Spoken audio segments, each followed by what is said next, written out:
Why? You were not a believer early in your life. Why? It was the way I was raised. I was raised in this remarkable environment by a drama professor father and a playwright mother, surrounded by theater, music, the arts. They were doing the 60s thing, except it wasn't quite the 60s yet. And I was exposed to all kinds of fascinating ways to learn about life and the world and ideas. But faith was not really on the list of things that were talked about. It wasn't that faith was put down or considered inappropriate for other people. It just didn't sort of enter the conversation in my childhood. Did it exist in your mind as a question? Oh, I had glimmers of something, some longing outside of myself, some sense that maybe there was a God up there that I might be able to reach out to. What brought you as an adult then to faith? Well, first, as an adult, I walked very far away from faith. I went from being sort of vaguely interested, but not really, to becoming an atheist.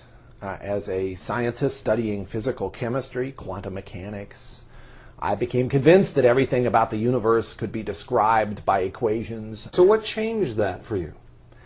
Well, I changed my life plan from physical science to medicine. And when I went to medical school, the ideas about death and dying, which had been rather hypothetical, became very real.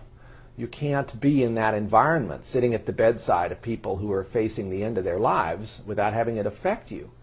Did you set out to find God or to find that there was no God? I set out to prove that my atheist position was correct. I set out to try to find out what really were the rigorous arguments that I assumed were there that would rule out any possibility of God for a thinking person. You must have found many of them.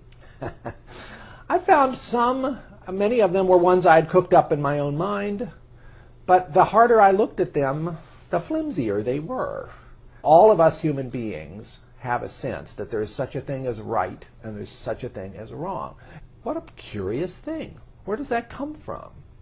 If you were looking for evidence of a God who cares about human beings, not just a God who started the universe in motion and then wandered off somewhere else, wouldn't this be an interesting place to find him? Basically as something written within our hearts, universally in humankind, making us different from other species, and calling us to be good and holy, pointing us as a signpost, if you will, towards something outside ourselves that is much more good and much more holy than we can imagine. Did you have at some point a born-again experience?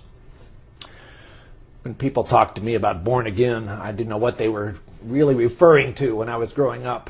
But yes, I did have a moment where I became a believer. I had struggled for 2 years with this debate within myself, gradually coming to the conclusion that belief in God was the most plausible of the choices, but that it couldn't be proved.